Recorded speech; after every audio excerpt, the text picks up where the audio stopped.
Beautiful, beautiful, beautiful. A te mare e whānau nā mahara mai. Ki tēnei hōtaka i runga i te wātea. Ono rau mātoru te iarere. I roto i te whare i tēnei wā. He wāhine a tāhua. No te waipaunamu. I roto i te whare te wāhine a tāhua. Tane ingoa, Trudy Wilson. I tāna ana ia, mai te taone o Nelson. O te waipainami. Good morning, young lady. How you doing? I'm good. I'm freezing cold, like the rest of New Zealand. You're freezing cold. Oh gosh! Look, here's my jacket. Unfortunately, I can't transport it through this technology. It's a shame. They should develop that so the gentleman can give a lady his jacket if she's cold. Yeah. The joy about this is I've got an electric blanket on. Wonderful, wonderful to have you on the show. Thank you for joining me. Beautiful, thank you. Thank you for appearing on the Semiotics of Music radio show. Tell us about you, where life began, where you were born, how this wonderful thing that we have in common called music came into your life. Take us back to the beginning, darling. Where did it all start for you? I was young. I was really young. I started playing the piano when I was a little kid, and Mum said that I always used to get just two fingers and I would play the notes that liked each other. So as a little kid, it was like, obviously listen to the sounds and things. But I was always a piano player and didn't really ever think about singing. I just played piano. It was always just trying to piece things together out of my head. I would hear things and try and go and nut them out. But yeah, I had piano lessons for a year when I was 5 and got fired at 5. You got fired? I got Tell us fired. about that. What happened? I went into an exam, and I just didn't like reading music. It just wasn't my thing. I just could sort of, I would trick my mum. So I'd go home from a music lesson and I'd say to my mum, who was a piano teacher as well, but obviously couldn't teach me, a little bit too close, Yeah. And I was pretty stroppy, I guess. So yeah, I went to this piano teacher and she just said, look, she won't read the music. She just, I'd go home and I'd say to my mum, I didn't get this thing at piano today. Could you play it for me so I can see how it would go? And I'd just watch her fingers. I just watched where the fingers went, and I would, So I went to do this exam and just closed my eyes and put my head around the other way and played it pretty well. And got out, and the examiner said to my mum, it's just, this is not working for her. don't bring her back. She's oh gosh. I know, so bad, right? So well, I guess that's I think with anything that we're learning, there's not one way to do it. So long as you get it, that's the most important thing. But I guess people have an assumption that it needs to be done one specific way, because some people do play by ear, or some people do play by feel, and whatever comes natural. They weren't able to. Well, that teacher wasn't able to deal with your talent that you had done. Yeah? I just wasn't able to deal with my stroppiness. I think that's what it was. Well, probably played a part. Probably. But interesting too. So you were talking about your mum, and the fact that she was a teacher. Was it that your relationship was too close when that? Because my mum and I we're like cemented together. We always have been, but we come from very different worlds. So my mum she's a beautiful player. She's a very well-read player. So when she was learning music, she learnt off the nuns back in her day. You went to the nuns and you sort of, you know what I mean? So she's the type of lady that if you take music away from her, like take the sheeted music away from her, that will freak her out. She'll get, but I'm the opposite. So if you put it in front of me, that's when I freak out. So we just had but it's really interesting because she's we just decided, and again, I mean, I find this a lot now that I'm a teacher as well. We just decided that it was better for somebody else to sort of, to, I guess, show me, because then I wasn't nagging about wanting to get up and go and get something to eat, or, you don't have the same excuses, I think, when you're with you can't just dodge from those off young ages. I get it. From young age, what was some of the music that you were listening to? Who became some of your idols, some of your like the artist that you liked or that you wanted to emulate, sound like, play like? Oh, yeah, so many. Prince. Oh my, I love Prince. He had things like the beautiful ones, that came off the Purple Rain. So that came out, I think, when I was about, I don't know, 11 or 12. And I can remember recording this little on a cassette, like we had to push the play and the record button at the same time. Did this little, yeah, scary.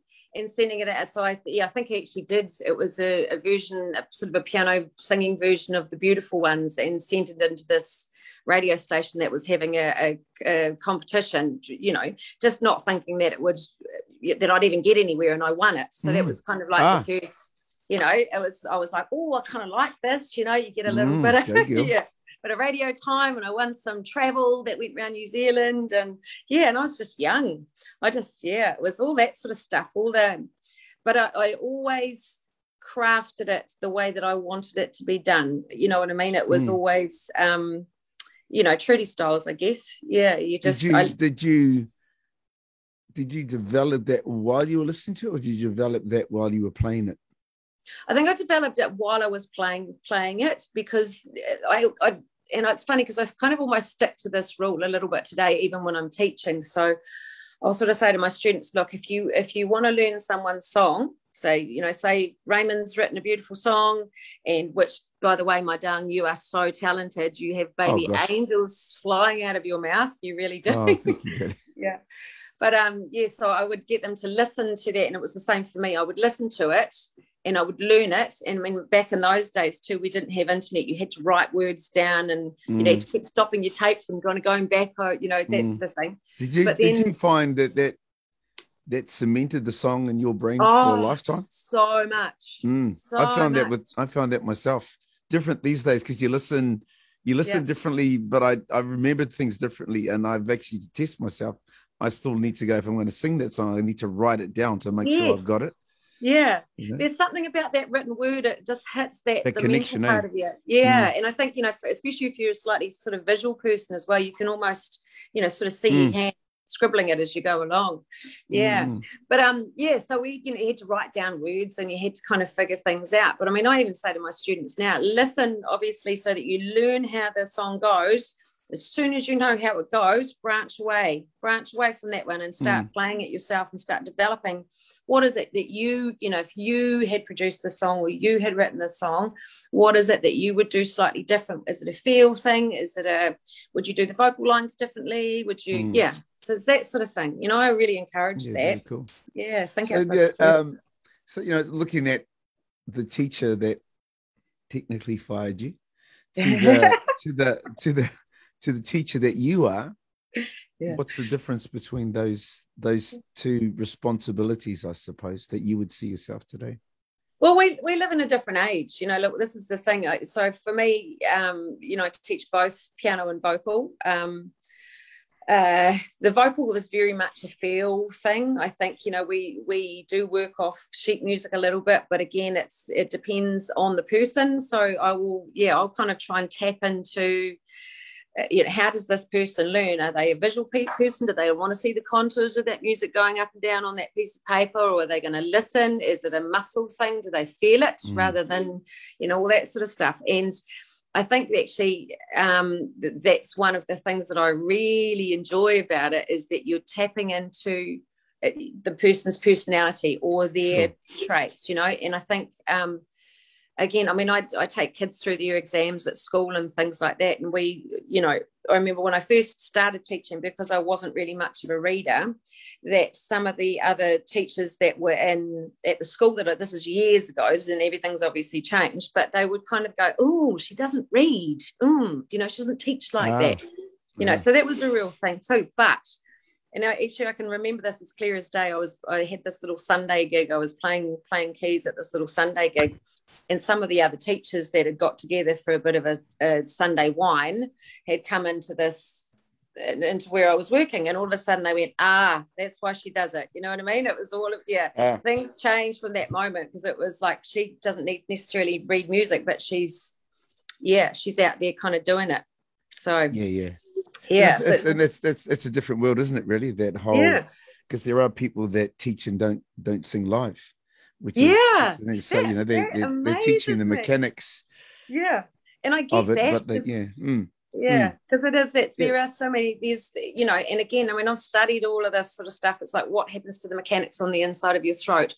What happens on the inside of your mouth? How do you pull those muscles up to kind of get that to, you know, there's all that sort of stuff. So I've done a lot of that really classical training. Which opens up a really a beautiful part of the music show. This music show that I love is the exploration, or the talking about vocal performance and the knowledge that the different artists that I talk with each week, that they have around the way that voice is made and produced, the way that the sounds are created. And I just wanted to pick your brain.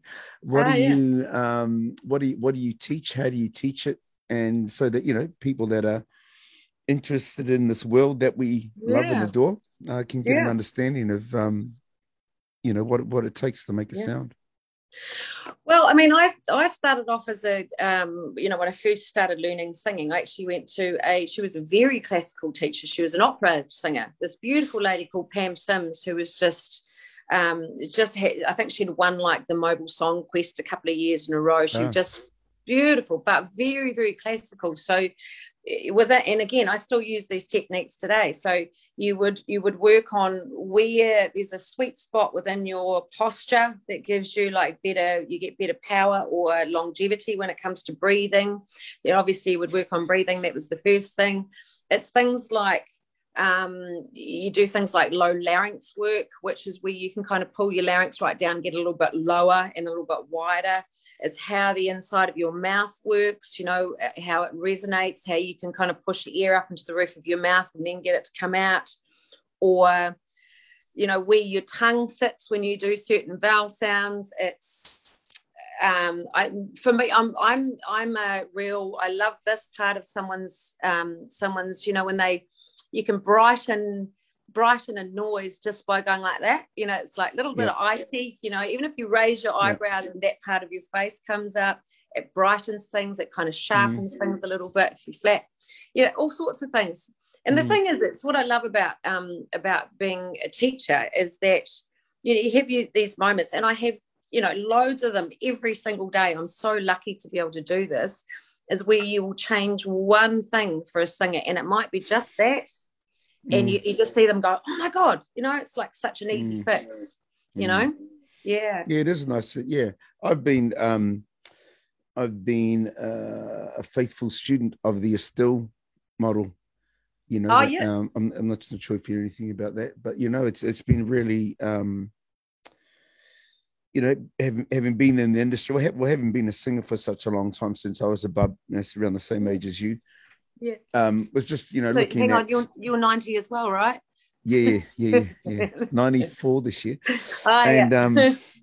And just, you know, you always loved it. You always had the people that you loved, the sound, you know, so you knew that you had the ability to mimic from a young age and all those bits and pieces, but I never could absolutely say that I knew how it worked. And then we had a lady I was teaching at Excel Performing Arts School out west here in Auckland, and they had actually lady that was in charge there, Hene Koya Parkinson, was a long time student of the game as well, and we brought out a lady from Melbourne, Australia, and just the first time that she sang, I just went, oh gosh, I love this thing, but I want all of that I want all of that in me. I want that, all of that. And it's just, it's changed my world. Just how much more I love it. It's kind of similar to going back to school and being at Mains, who I have to thank for this wonderful show on Radio Wākia. You know, there's just the magic of how, just the way that the parts work. You know, I think with knowledge, you can do more. You know, the positioning, all those, you know, like you say, talking about larynx, the hard palate, soft palate. Yeah. All that knowledge, you know, vowel qualities, that smile, you know, the vibrancy, all those bits and pieces just makes such a difference. Because I think people love music for, you know, either the way the music sounds, the message inside the music, the way that it's sung, you know, the artists that are performing, all those sorts of things. Yeah, you know, definitely combined to make something magic happen. Hey, so look, I think the way that we orchestrated things, I have asked our wonderful technician today, Tawai, I think if we've got Trudy's song, we got Trudy's original song that we might take a listen to that little puppy first, because we've got a nice little we've got a selection here of songs that we're going to listen to. Actually, we might go to the op shop song first. Yeah, that'll give you a bit of time to go and find Trudy's song. But in that, darling, what is it that you love? Oh man, about the song. Talk to me about it. That was such a challenge, you know. Okay, so just so that you know, so that you are listening that know. So Raymond actually messaged me and he was like, give me 6 songs, 6 of your all-time most favorite songs. Do you know how hard that is?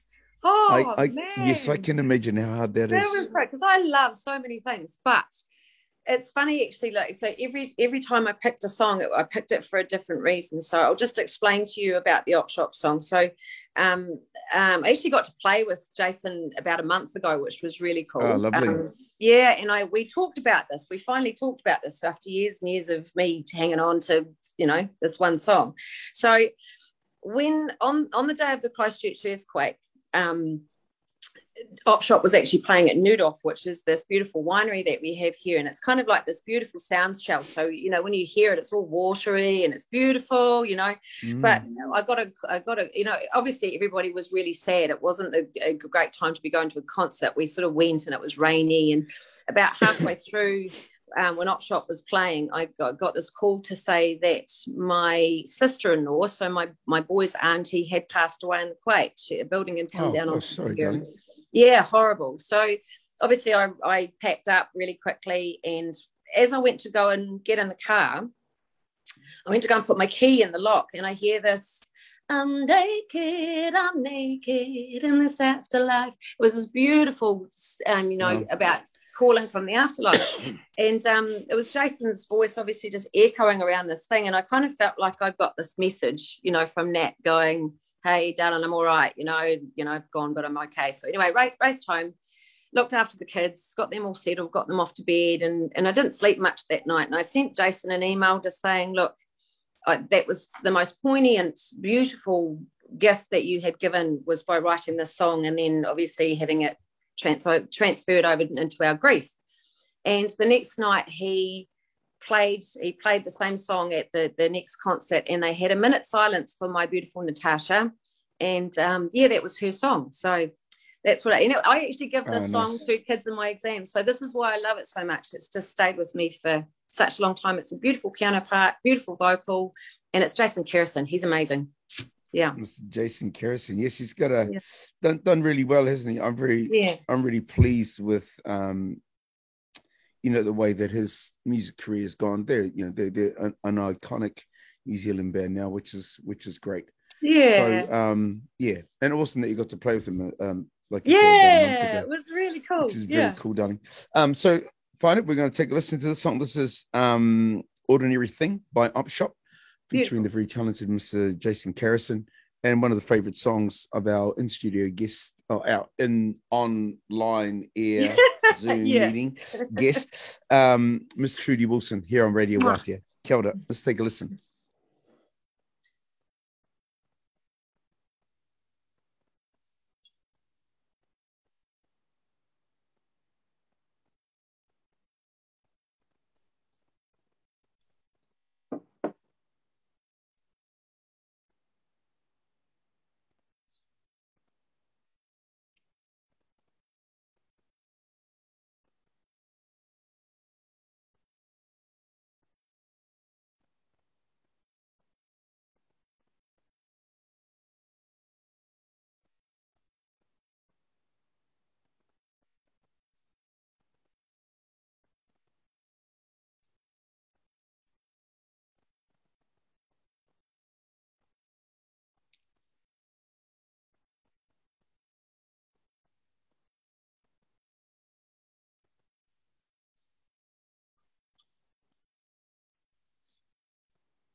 That's a great song.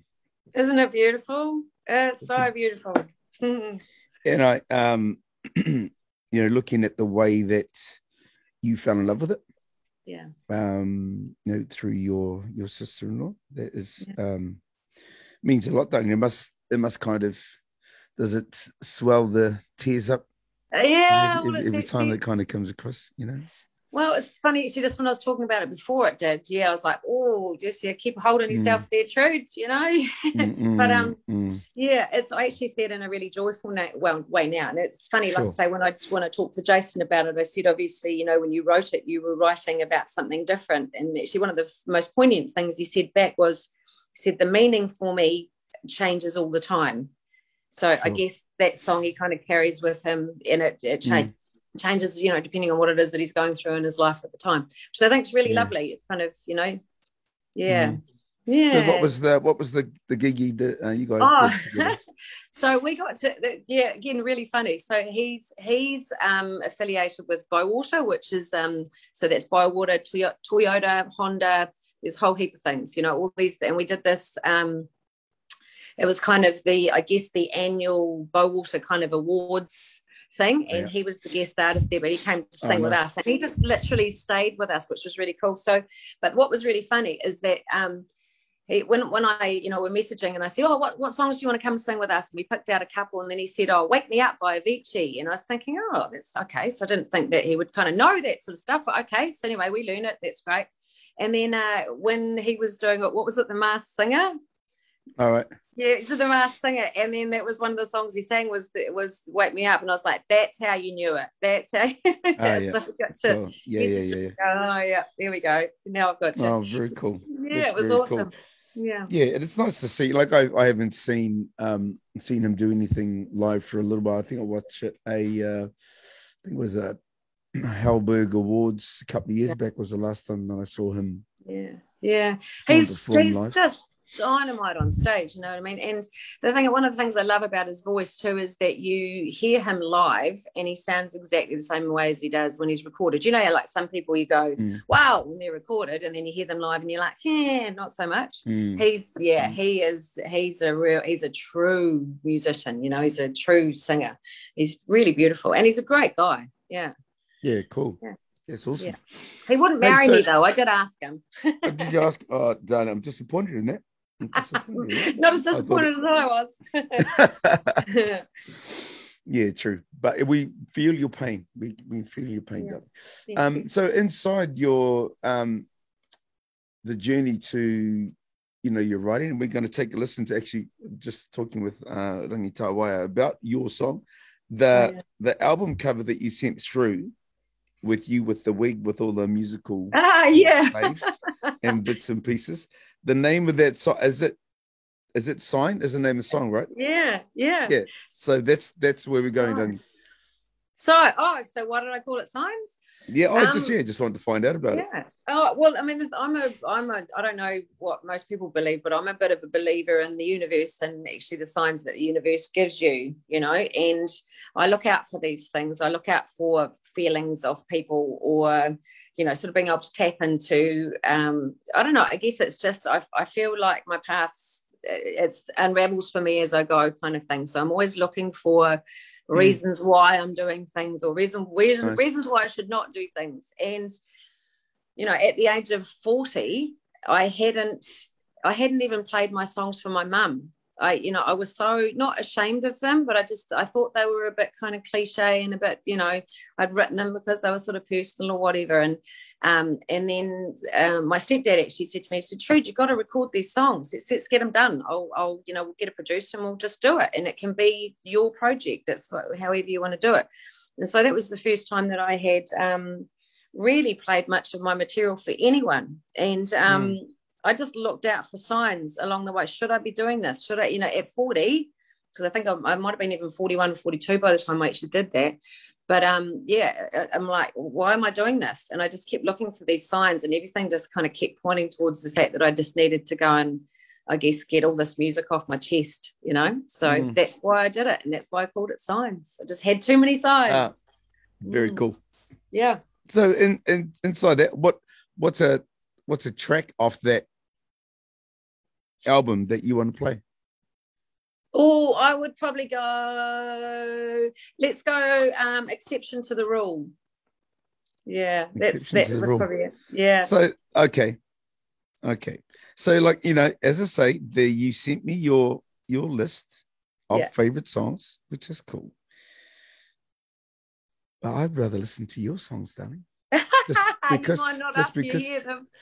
Just because it's you. Well, that's, I mean, that's, you know, like you say, yeah, I saw your statements. They're a little bit old, but that's okay, because it's like, you know, as I say, you know, kind of seven albums in, you know, you kind of look back on the first stuff that you did and go, oh, that was interesting. Yeah. Why did I do that? But it's a journey. It's a journey. But I'm kind of very, so like today, I'm very proud of some of the stuff that we're doing right now, which is great. Wow. And I'm just as proud about the stuff that we've done in the past. So, which asked me, we'll play the song that you just mentioned, and I'll get you to introduce it. But will there be other Trudy Wilson albums now that you've got that one? Maybe. It's funny because we not a priority. About it. Well, no, it kind of is, but I mean, again, it's, you know, we just, I guess, I actually did quite a lot of writing over lockdown, which was really nice to actually sort of just, I guess everybody else in the world is sort of saying this too. It was actually really nice to slow down and put my time into my own music, and a lot came out of that. And there's a guy, Robbie, one of my very best friends here, who does production and things. He said, like, you just need to strip it back. We'll record just you and a piano. And that, for me, that would be my dream, I guess, would be actually to even re-record some of the ones that we put on the album, but just strip it back so that's just me and my keys. Yeah, being stripped back's pretty cool. Yeah. It's pretty, I like that kind of. I guess that they call it that unplugged type of acousticness, you know, that is about, you know, piano and vocal and or guitar, or, you know, the basics. Little of those, you know, I call them rim shots and bits and pieces on a nice drum kit, you know, that sort of stuff. That's just kind of simple but magical at the same time, you know.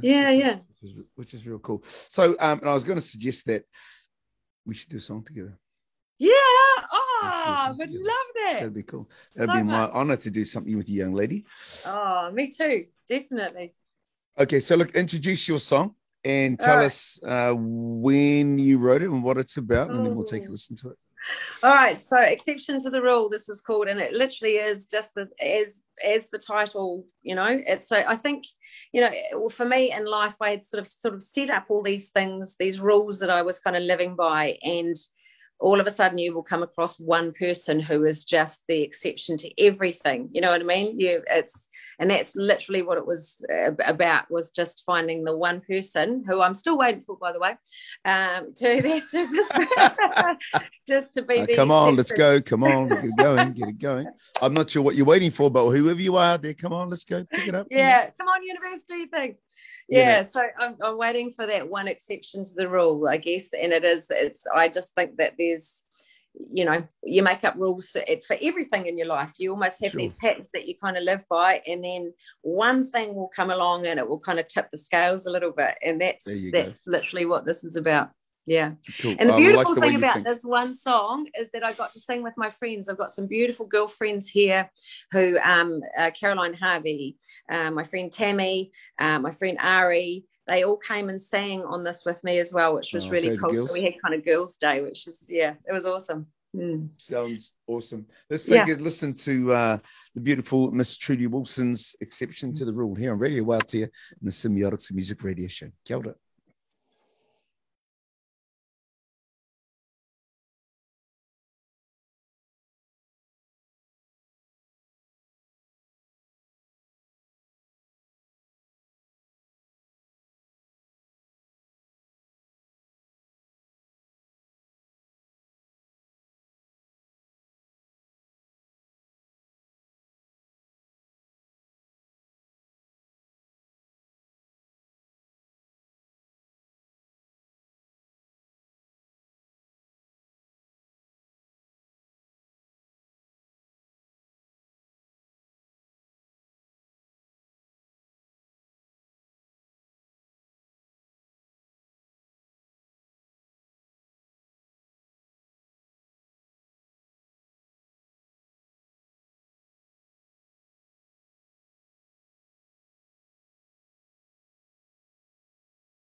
Oh, hang on, I've lost you.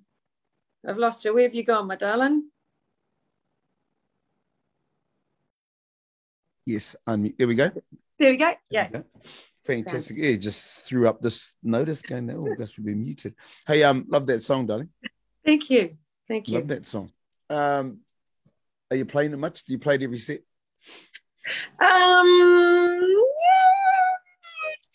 I try.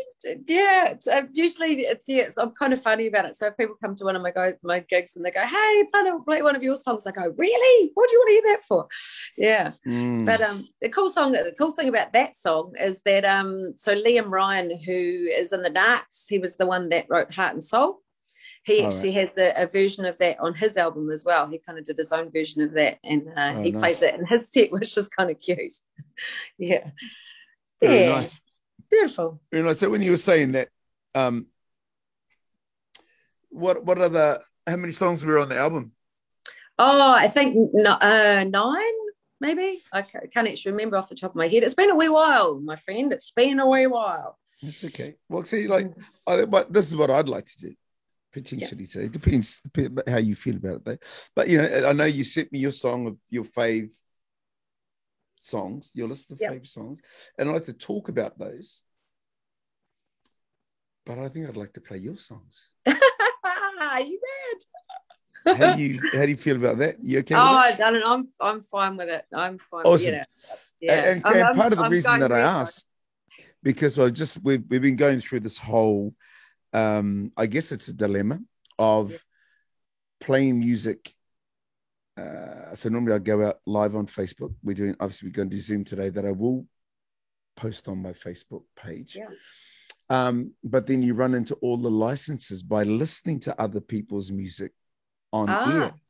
Because you got all the wider worldwide APRA versions of, you need these licenses. Yeah. And so that was kind of the dilemma. I was going, I love that you love those songs, but it's obviously we cut across all those things when the music belongs to you. That's the difference. Didn't even think about that. And so that's why I just think, well, if you got all your own songs, we'll just play your beautiful songs. We'll talk about the other songs that you love, for sure, but we'll play your songs. So that's cool. So what would be your next song that you would like to play off the album? We'll get Rangi Tawai to get that ready. Would probably be Let's Go Naive, which I think is the beginning track. Yeah. There you go. Exception to the rule and naive. I like it. It's kind of, there's a little story that's unfolding there, Johnny. It kind of is, though. There you go. So tell us a little bit about your love of the song Crazy and where that love comes from by Seal. Yeah.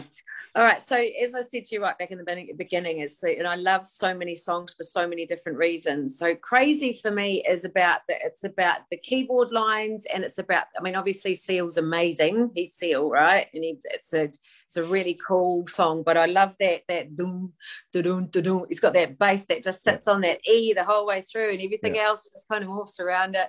But it's the production on that, and it's the fact also, so I have this amazing keyboard, it's called a Modi X8, and actually one of the programs that came with that was the Crazy program. So you can literally it has the exact same sounds in it. So when I've got a band here called Cover Me, we get to do all these really amazing gigs, and that's one of the ones that so my fellow singer Mark McKenzie, his name is, he's actually Mark the guitar guy. I don't know if you've heard of him, but he has like, I don't know, 1 million followers on YouTube. He's awesome. Incredible, yeah. But that's one of my favorite ones. That every time he starts it and he starts to sing, it's just, I get goosebumps all over me. It's just such a cool song to play live. So that's why I love it. Yeah. I know, fantastic. That's that's certainly special, darling. It's like there are certain songs that just resonate with the way that they were designed, the way that you hear them, the way that you remember them, and like you say, the way that you articulated the breakdown of what it means to you is kind of what the whole Semiotics of Music radio show is. A paper that I've studied at Mains, which is looking at the makeup, and let's just say not too dissimilar to the signs that happen in music, or the way that the writers of a song would use musical parts to create something to let the listener know something is going on, the whole semiotic nature of it. which all makes sense, darling. It all makes sense after in talking with you, which is great. So tell us about this. Tell us about Naive and where that came from, and we'll take a listen to that before we get to the top of the hour, and take a little break to take in the news and those sorts of things. You know, sure. So tell us about that song, darling. Where'd that come from? So Naive was kind of written, it's about, I guess, when the blinders come off in life, you know, where you sometimes I think, you know, you go through life and you live it, you know, I've always felt like I've been really born under a lucky star, you know what I mean? I've always had such good luck within things. And I guess sometimes it's kind of like you'll come across things in life where you go, actually, that ain't, you know, it's time to shut the blinders. Don't be so naive, Trudy. Don't be so naive. But there's parts in there that are kind of like, so we have this beautiful place here, or just out of Nelson, called Mapua, Ruby Bay, which is just the most beautiful place. And every time I drive home from, I'll be out, so especially when I was recording this album, we recorded it out in the country in this farmhouse. And every time I would drive home, there's this one little corner that you go around and you can see from there is like the lights of Nelson over in the distance. So, and it was, it's like gone are the days where I used to believe that the lights in the distance were a fairy tale. Yeah. It's like, nice. So that sort of thing. Yeah. And about how sometimes, you know, you've just got to let a few little things go. Sometimes the waka will go past and the people will be waving at you and you kind of missed it. Yeah, it's that. Yeah. All right. Yes. Yes. I guess the ability to be present and to see it and recognize it for what it is. Yeah. And embrace it and see the beauty of the moment. Yeah. Be able to ride through it and kind of get to the other side. I think. Yeah. The other stair. The world is beautiful on the other side of it as well. Yeah, definitely is. Which is cool. Okay, darling. So let's take a listen to that. Whānau on the Semiotics Music Radio Show, Radio Wātea. Let's take a listen to Miss Trudy Wilson's song, Naive. Kia ora. Kia ora.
Oh, I've lost you again, honey. Hang on a minute. Let me unmute. There we go. There we Hey. go. Beautiful. Yeah. Hey, that's a great song, darling. Oh, thank you. Thank you. Yeah. The design of the music is really cool. What were you looking for when you were putting it together? Oh, different chord structures. Yeah, I was kind of actually at the time it was about what I was trying to say with the lyrics, but also trying to kind of not do four chords. Is to trying to kind of progress to somewhere and then take it back to where you kind of take it back home, I guess, in a way. Yeah, it was just to be.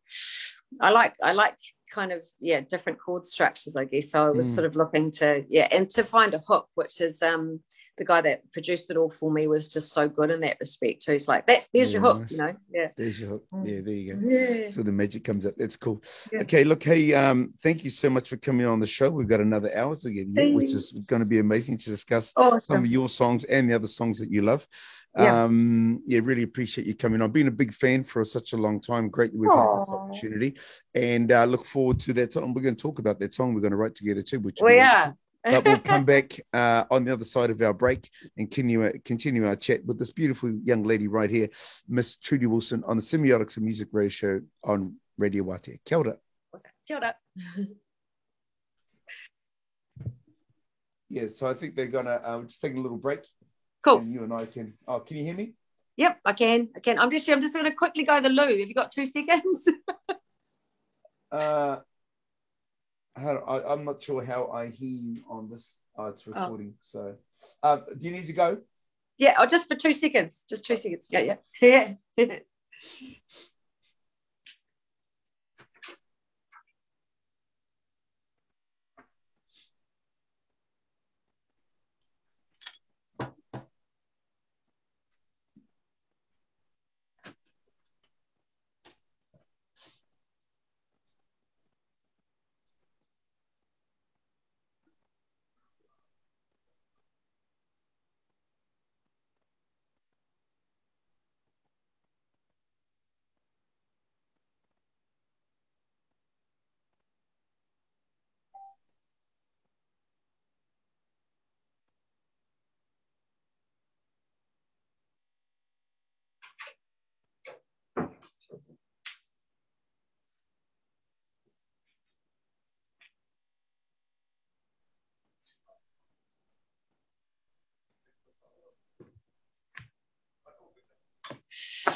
how do I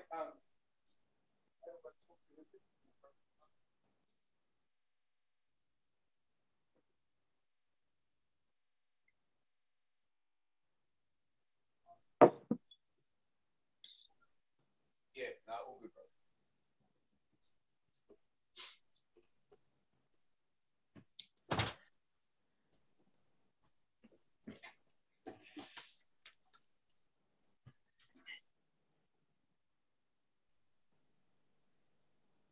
Okay. So,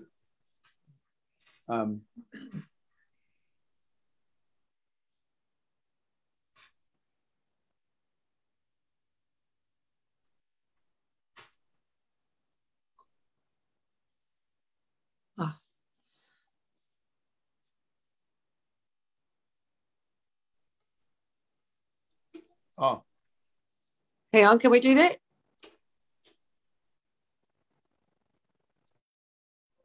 Hey, darling. Oh, good thing. Yes, I can't talk to you just through the through the Zoom just because the volume is through the fader. And so that's why I just thought I'd just ring and just say hello. I'd love to have a chat with you during the break while the news and sport and weather is on, but we can't do it through Zoom. Hey, it's awesome talking with you.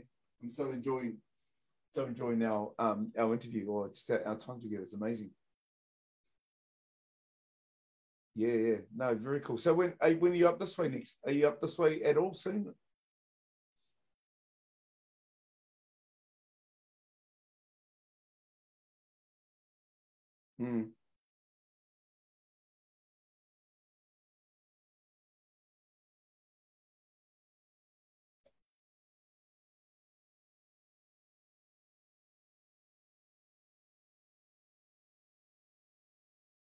Oh, awesome. Yeah. Well, if something comes up for me to come down those ways as well, I'll certainly make an effort to come and say hello. That'd be nice. Yeah. And let's talk. Maybe after the show about let's do a song together. If you've got anything in the pipeline that needs something, or we can let's just write something from scratch.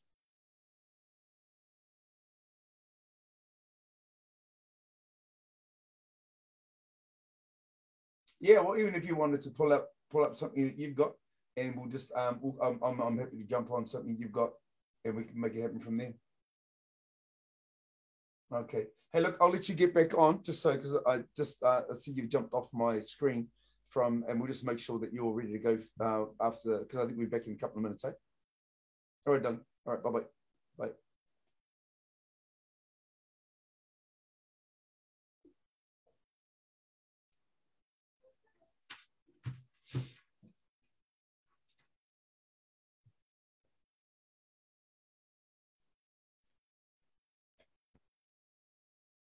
All right, she's still there? Is Trudy still there? All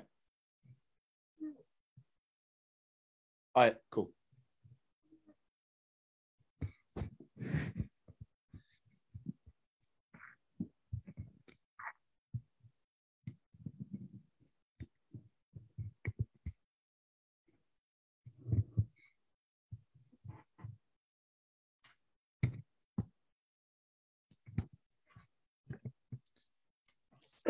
Have we got you there? Yeah.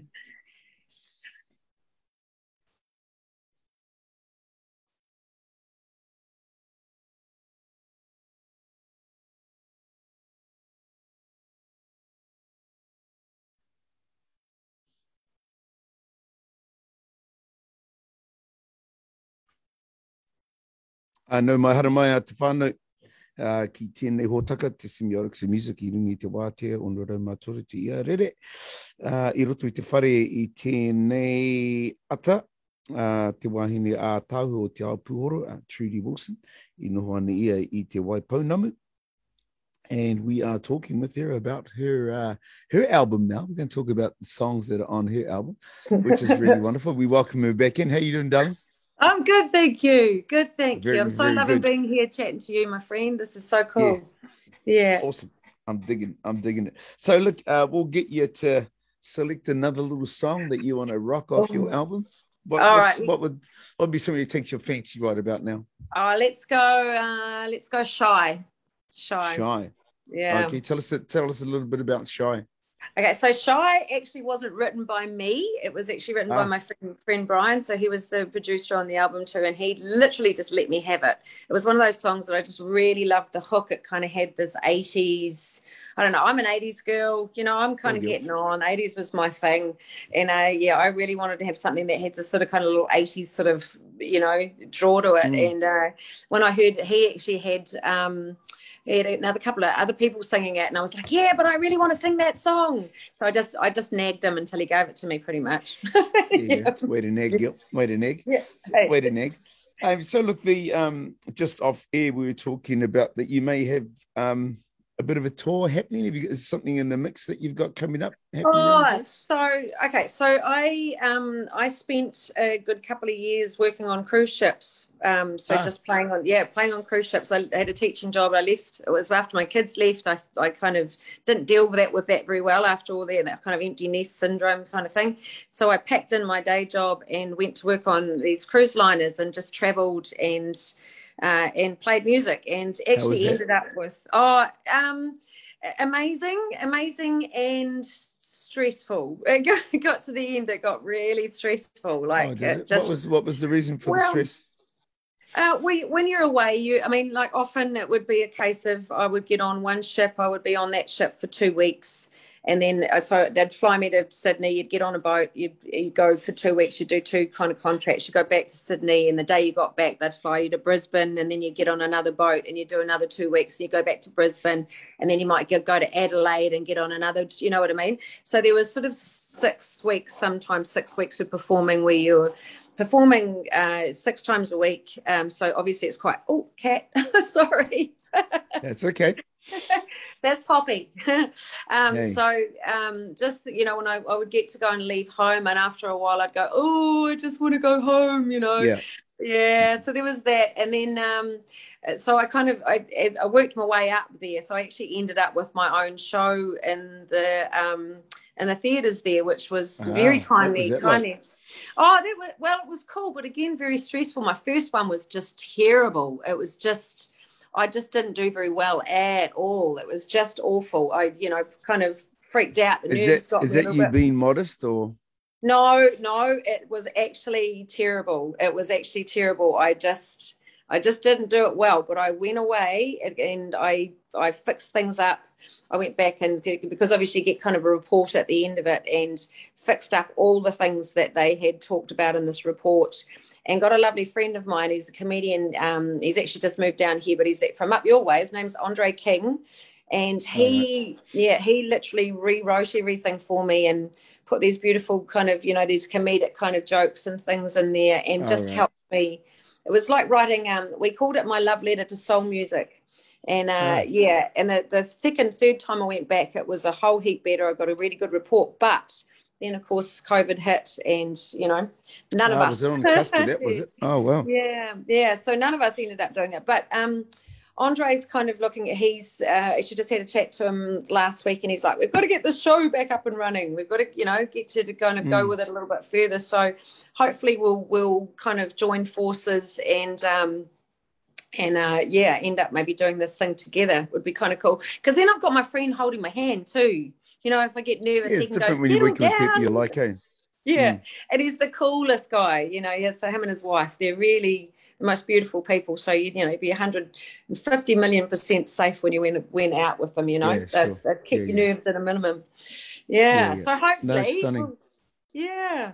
And there'll be no place to be shy.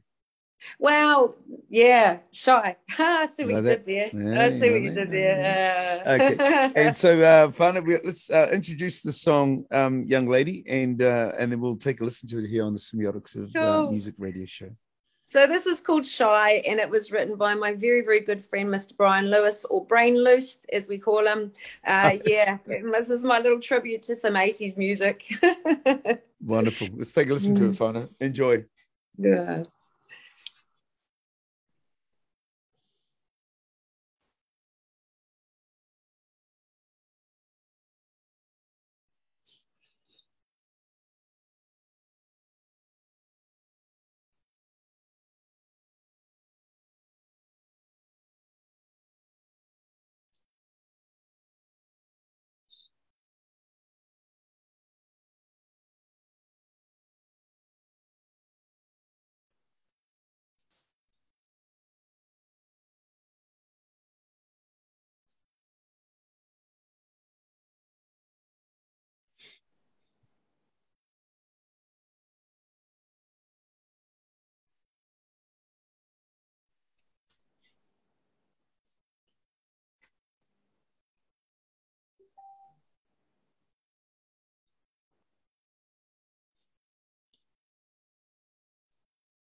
Hey, I don't want to stir anything.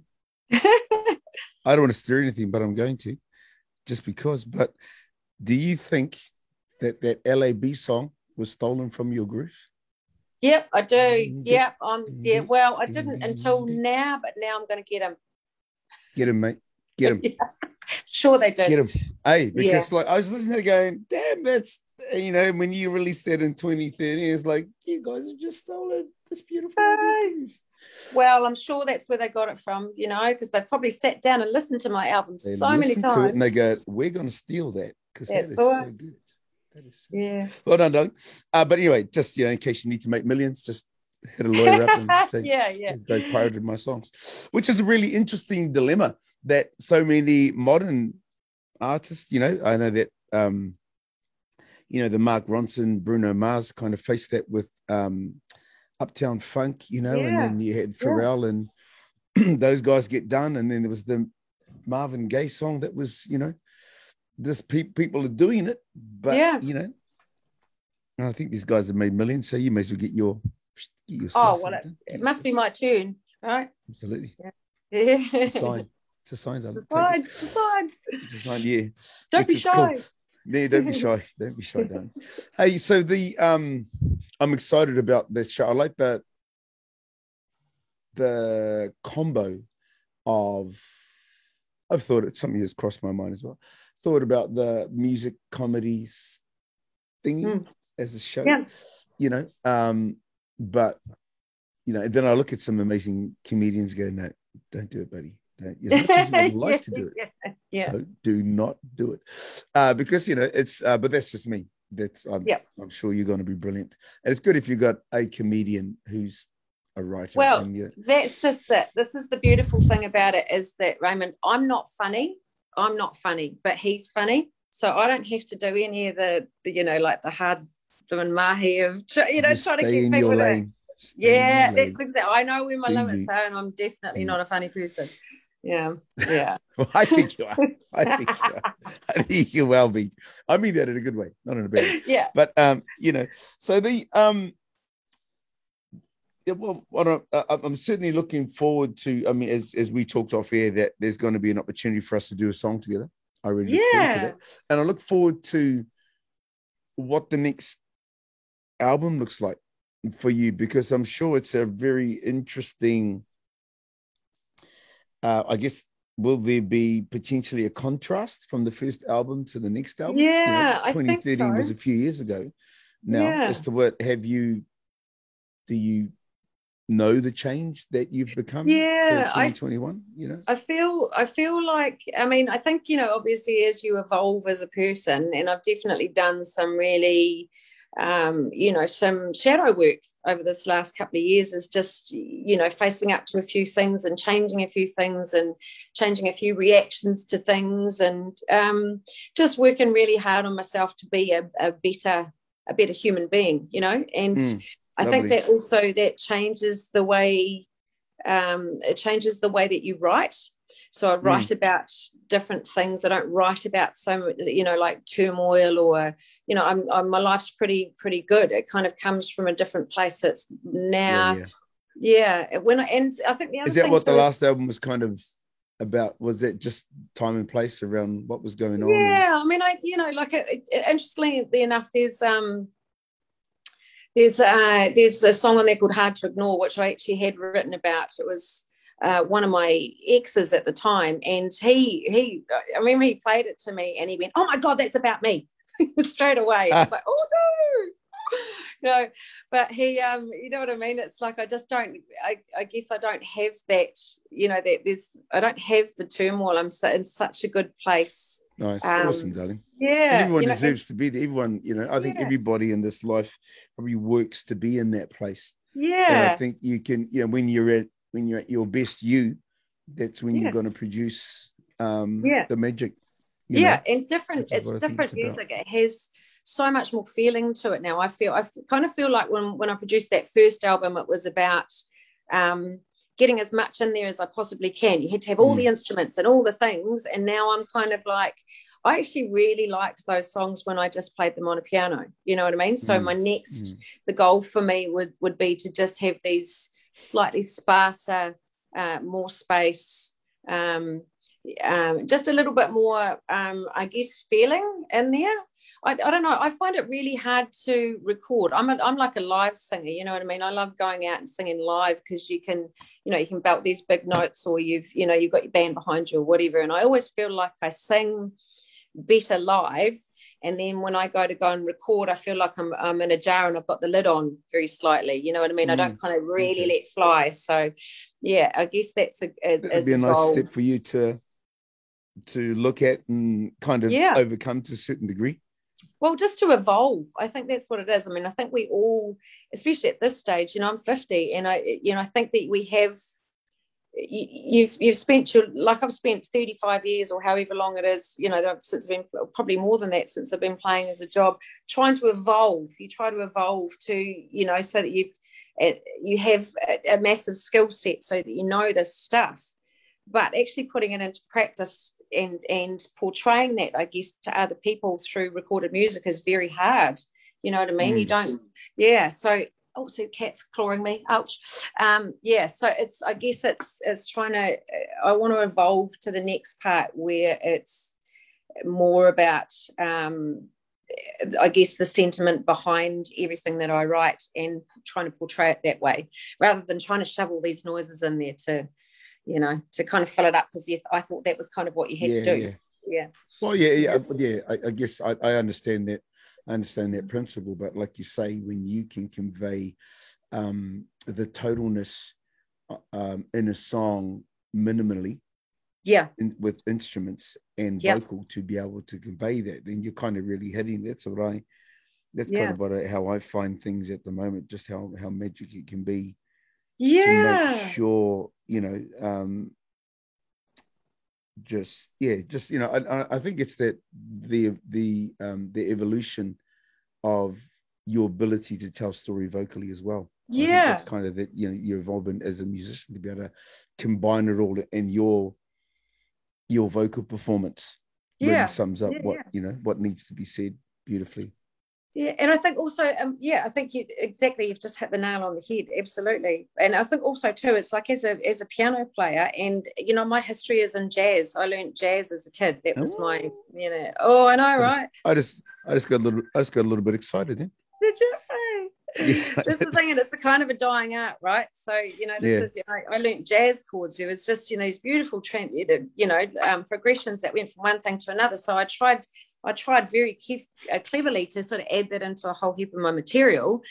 But at the end of the day, sometimes it's just, you just need to keep it really simple. It just needs to be simple. And it's the feeling that you're portraying, and it's what it is that you're trying to say within those. And the old adage that is quite timeless is that less is more. Yeah, absolutely. More, absolutely. So that's the goal for the next one, is to... there you go. I'm excited. Me too. Like everyone that loves and adores you, I'm sure they're excited as well. So the next song is called... what should we go for now? Let's go for Here in Your Room. Here in Your Room. Tell us a little bit about that, and then we'll... Okay, so everyone thinks that this song is about sex. It is not about sex. Okay, so it's not even though it sounds a little bit like sex, it's not the sex. But it is about, when you meet someone, okay, so this is all like smarmy, gooey stuff, but you meet someone and you kind of, there's this moment where, I don't know, you might kind of just... it's a look, and you actually sort of realize that there's just a little bit more to it than just, I guess, a normal look. Yeah, you go, actually, there's a little spark there. That might be something I need to go. Yeah, so it's literally about, so Here in Your Room is not actually about being naked in someone's room or peeling my clothes off or whatever. It's actually about, stepping into their, I guess, mind space. And I kind of feel like when you start to get that spark with someone, it's almost like they're in their room, you're in your room, and then you step into another room. That's all it just belongs to the two of you. Yeah, so this is what this is about. Yeah. That's a good explanation. It probably needs to be explained. Otherwise, it's about, exactly. So well done, young lady. Well done in providing that clarity. So finally, here we go. A beautiful song that we will take on now. It's called Here in Your Room by the beautiful Miss Trudy Wilson on the Semiotics of Music radio show here on Radio Watia. Let's take a listen.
It's a beautiful song, Don.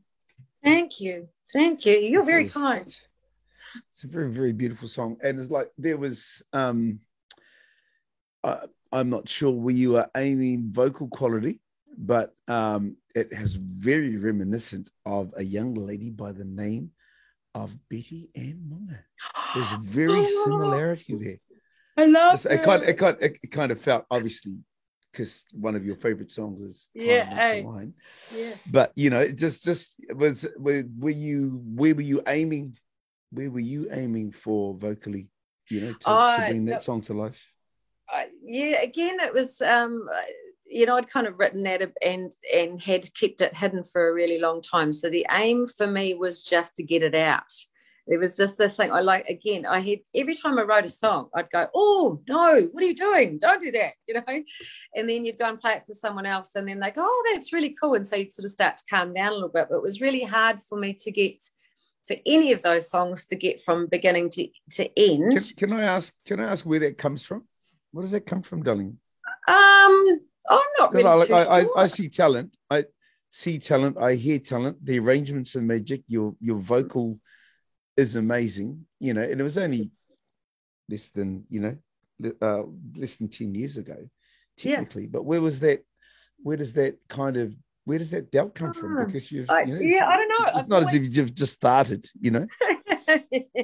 I've been like that my whole life. Actually, there was just this part of me that went, I guess, and actually you'll know this too. You come across people in the industry that I think are just so arrogant and so sort of self-promoting, and I guess you have to do it. But for me, I find it, you go do you, boo, that's great. But for me, it's kind of like I am a little bit more, oh, should I do that? I'm quite scared. Or probably shouldn't do that because it will look like I'm being a jerk. Or, do you know what I mean? So I have there's that little voice in my head that just says all the time, keep your feet on the ground. Don't, but it almost turned into a sort of a self-deprecating, where I'd go, oh, you can't do anything, don't do anything, just stay in the background, I'm not that person now. This is what I mean about this sort of shadow work and doing stuff, is like I'm a little bit proud of the fact I'm 50. You know what I mean? I've been doing this for so long now, and I go, actually, it's okay. You're all right. Yeah. Well, and 9 times out of 10, what I've recognized about the industry is that, yes, if you're an aware person, you're not going to want to take too many steps that are kind of outside of your not so much outside of your comfort zone, but it's more about being able to you still need to be you, and you need to be proud of that, and whatever it kind of takes to represent that with dignity and grace and style. You still need to do it to 100%. So if it's you have to tell the world about how good you are, then you have to. It's not ego, but you have to tell them how good you are and how much time you've put in and how much you love it so much, and what this song means to you and what that song means to you. Maybe that's one of the things the industry has taught me. I've come across those that are very egotistical, and I've come across those that are painfully shy, to their own detriment. You know what I mean? And both extremes. Yeah. Where I think that if you can be true to your essence as to why you're involved, and never, kind of never stepping back from that. That's kind of how I feel, with the stuff that I'm doing. And when I see it in other people too, I'm always going to comment, because I think it's kind of I think I have to support other people to be amazing. Yes. I'm trying to do that for myself in the most respectful way, but you've got to try to do the best that you can, and it's and you are supporting people by doing this amazing radio show that you get, people like me who are a little bit shy, you know what I mean? It's like we come on here and you make us comfortable, and you're handing a gift over to us, my friends. So that's a really cool thing. Thank you, Don. I'm honored. I wasn't, when I first started out, I wasn't sure what it was going to do. I just knew that since I was studying music, I may as well talk about it from a semiotics perspective. And then, but what is kind of unearthed, and I met my amazing engineer technician over here, Rangi Tawaya, and it's been been magic to every week to roll out, the magic of someone's songs. Yeah, the artists that we've got in the studio. Yeah. And it's quite neat because I try to I don't do any research on the person. I just believe that it's all there. If I'm listening, if I'm present, all my questions will be there. They'll all present themselves in the right way, which is, I think, then the magic is there, because then it stays honest. Yeah. I've loved every song that you've played, darling. But I said, I've been a fan for a while, which is great. So it makes it even easier to talk about your music. Oh, beautiful. Which is neat. But it's in that when you recognize that someone has got that talent, and if the only thing that's holding them back is them, then you got to say, I don't say that that's where you are, because I'm really excited to hear that you're planning another album. And I think that'll be it'll be magic. Well, I think there's also maybe our song may feature on your album, and maybe on the next thing that I'm working on, we can do another song that will feature. Let's do lots. On what we think. Lots. Exactly. Let's just do lots. We're in that 50 stage, but I'm planning on the big hundy. I'm going to the hundy, so tons of music to be made yet, darling. Well, I've learned about being 50 is all you have to do to make yourself feel better is just tie your ponytail just a little bit tighter. We just pull everything up that way. There you go. Yeah. And then then you can be as young as you feel. That's exactly right. Yeah. Take us to your next song. What's all right, the next song you like to play off your album, darling? Let's have a look at Monkey. Monkey is actually just really fun. It's Tell full of harmonies. It's and again, this was it was written about the same boyfriend. So and again, when he listened to it, he went, "Oh, you've written another song about me." And it was really? It's just because it was just kind of when we were splitting up too. So and again, I know he won't be listening to this because because I'm sure he doesn't anymore. But so it was kind of this was about kind of not being able to split up with someone, I guess. You have that sort of sense of loyalty, and you don't want to hurt kind of them. On your back thing. Yeah, and he was kind of like this monkey that was constantly on my back telling me, he didn't I guess in some respects too, I think the males that some of the males that I've been sort of involved with, I guess, not even in a romantic sense, but in a personal sense, they don't really like what you do for a job. When you're going out and you're hanging out in bars and all my bandmates are male, I'm very much the only female in my doing what I'm doing kind of here amongst a whole heap of men. And, and there was the whole, so if I don't know, someone might come and ask you for a request halfway through one of your sets or whatever, and then you get, what was he talking to you about? So I constantly, even when he wasn't there, I felt like I had this little thing that was sitting on my back going, That's the examples of personal growth and all those bits and pieces that like I desire people with that to be able to develop that side of themselves to be, I think that if you're not confident enough to in yourself, then you got to question other people, which is interesting. So there's help for people like that, there is there's help for people like that, which is cool. But just for anyone that's listening, if you're kind of like that, you just got to find your own thing to make you feel good, so that if you recognize that someone else has got a power, that's what you support. That should make it easier for you, because then when you support them, they'll support you. Right. But that is so right. Don't do that. If you can't do that, then it's just like you become a monkey. So I'm interested to hear this. It's just fun. It's a really fun. There's lots of harmonies in there. I really enjoyed putting the beginning part. There's like these really awkward chords, but I just sang all of the harmonies and put them all together sort of separately and come out with a thing at the end. So this is Monkey. A thing at the end. Beautiful. Let's take a listen to that right here on the Semiotics of Music radio show, featuring the very beautiful Miss Trudy Wilson, and a song called Monkey.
I like it.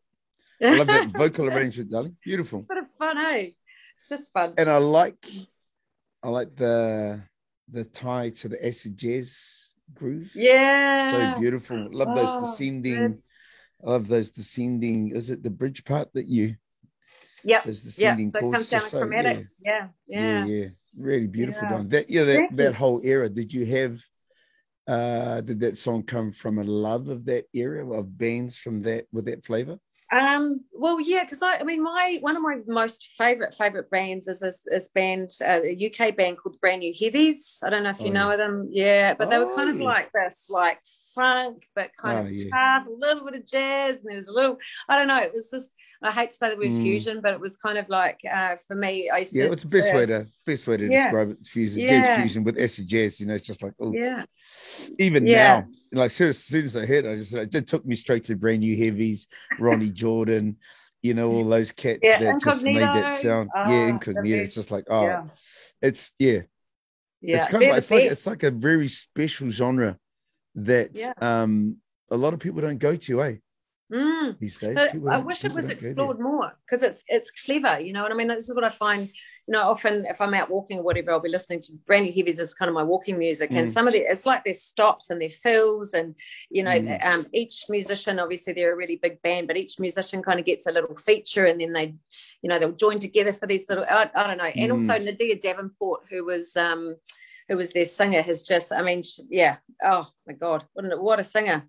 What a singer! Yeah, pretty special. Like all the tracks that like you say, I'm a massive fan of those.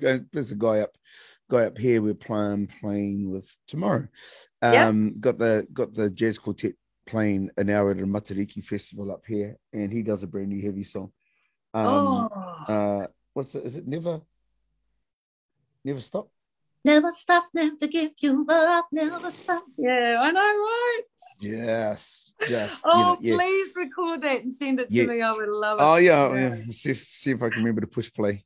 But it's just one of those. And the way he does it is magic. Got his own flavor. The way that he does it, and then it's nice when the Doctors of Jazz give us their rendition, which is the Doctors of Jazz. There's their new name for your band, the Doctors of Jazz. There's two Doctors of Jazz in the group, so they lecture. They lecture it. That's where I was talking about Kevin Field and Ollie Holland. Nice to get they're kind of my inspiration to see what they do on a stage with a song across time, across genre. I just go, I want that. I do what you guys do. So that's they're my inspiration to be a doctor of music over the next 10 years. Yeah, so, you could be just like the lecturer. They'll just call you sir. That's it. I don't know. They'll call me something. I don't know. They'll call me something. But the journey of that musical route is so exciting.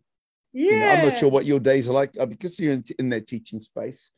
It's like my days are 5 o'clock starts. I'm up doing theory. I'm listening to rhythms, drum rhythms and patterns, single line rhythm dictation, and then I'm on Aurelia and I'm doing scales and modes. So that's for study. That's for your. Yeah, I imagine that's just hugely taxing. All the things that you have to do for that. But it's just like, as a musician, it's like, well, I just don't want to do anything else anyway. So it's magic. It's just food. It's food for the soul. And exactly. That's kind of, because I've kind of pulled back from doing so many cover things these days.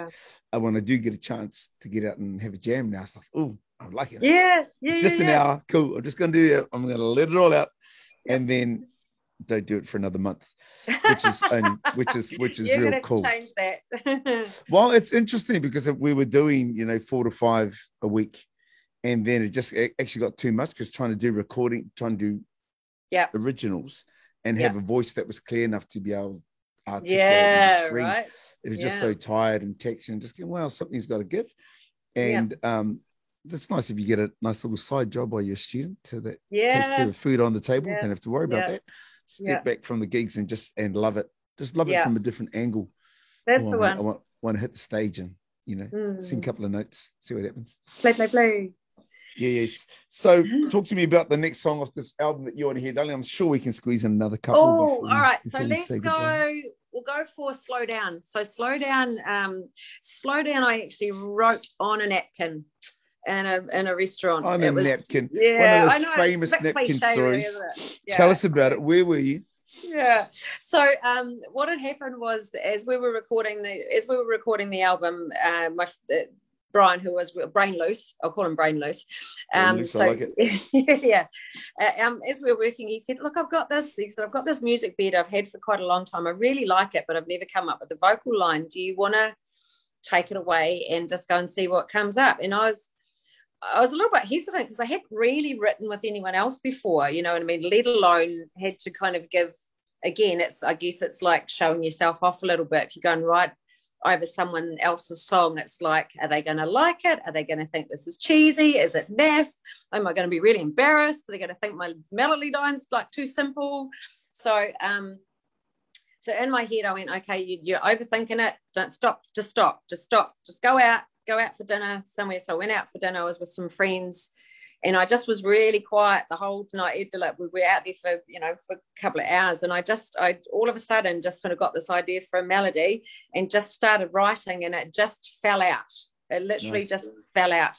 So I went back there the next day, went back to the studio, and I said, "Look, I think I've written this thing for your music bed, but I'm not sure. You might hate it." And I kind of sang it for him, but sang it really gingerly. And he didn't say anything. He just went, "Let's just record it." So I still don't know if he likes it or not because he never said. But you need to give him a call and just say, "Look, do you like this song?" Yeah. So he added, there's a little, it's kind of like a news bulletin thing at the beginning too. So it does a little bit of sort of speaking. It's like pre-recorded kind of speaking at the beginning. I'm not sure, it all kind of tied in when we put it all together. It just worked really well. But this is probably one of my favorites, and it certainly has been.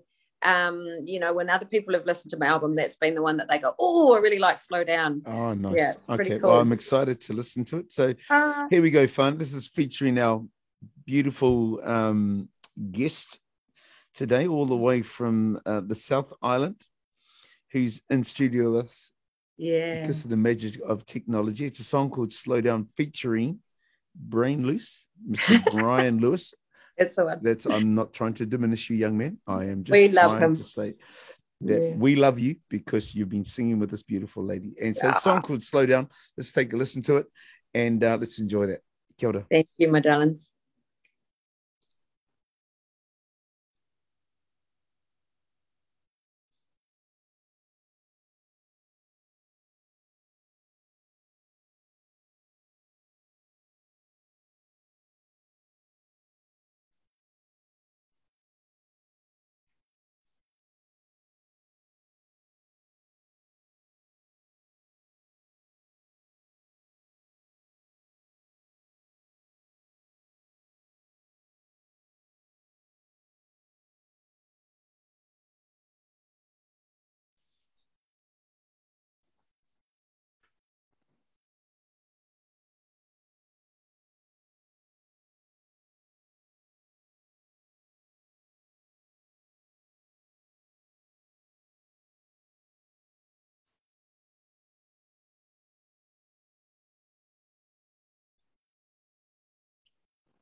That is an awesome track.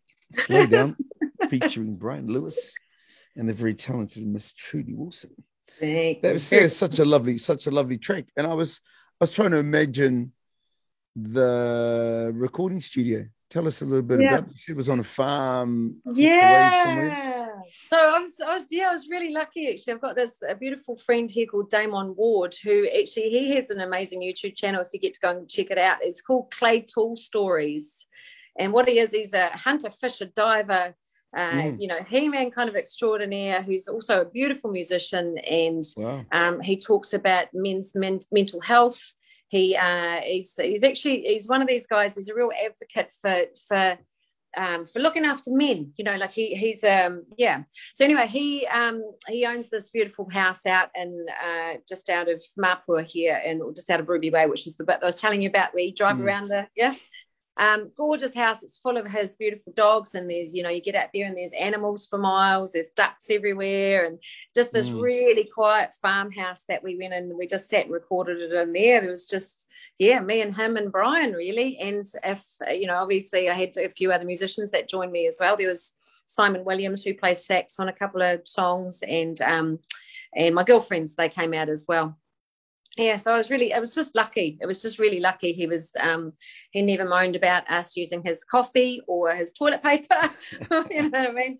Yeah, so often, I don't know, he's an all-round really good guy. And I don't know, I just felt it was a really blessed place to be. It was quiet and, just gorgeous. Just such a cool place to go and record. I think it helps to, when a recording studio is made home your way. I think that's a really important part of the process. I try to in the past, having to set up some recording opportunities and bits and pieces, and there's always that sense of self that needs to accompany your feel over the place. It has its own vibe upon your arrival, but there's the wairua that you try to set up, and the buzz, the feel that you try to set up to make everyone feel comfortable. And which again, I think was set up. It was almost, and again, I feel like it was pre-done. The wairua, that was the people that I was with, these lovely souls that I got to share this sort of stuff with and create with, and being so frightened of doing it, they were just kind of like, there's a little hand on the small of your back, just pushing you forward just a little bit when you needed a. And Damon would often come up and he'd go, "What are you doing, Trudy? Go and do it again. You can't do it like that." He was pretty hard on me, but it was worth it in the end. Yeah. Well, I think that's when you're surrounding yourself with good people, makes a massive difference as to the way that you produce your music. I think that's kind of how I feel about it. Depends. Yeah. Sometimes I like to follow others that I feel are capable of leading a good show and take some good direction, or if I feel I have to lead sometimes, then I'm okay, but I do it in such a way that everyone else feels like they can be a part of it, and their music is present the whole time. Yeah. No, I think you're very good at making people feel comfortable, Mr. Bishop. Oh, thank you very much. Thank you very much. So look, it doesn't look like we're going to have time enough to listen to another one of your songs, but I'm glad we took the route that we did today.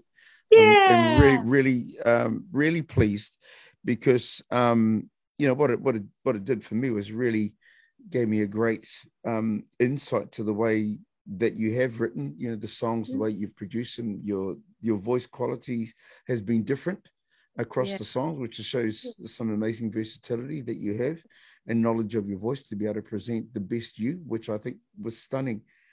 The lyrical, the stories are wonderful. I'm very proud of you. Well thank done, you. Well done, actually, you know what? I'm very, very proud of you too. Look what you're doing. You're doing all these beautiful things for people like me. So hugs, that's cool, my friend. I wish I could hug you. Thank you, my sweet. But our paths will cross again shortly. We're going to do a song on your album and a song on my album, if you want. And I'm keen to do it, and then we'll do more stuff after that. I want to thank you one more time. Thank you for coming on the Semiotics and Music Radio Show on Radio YT. Love you heaps. I'll talk to you soon. You have a wonderful, wonderful day. Take care of yourself, and we'll catch up. Okay, darling. Take care. Loves. Kia ora whānau. Take care. Ka kite.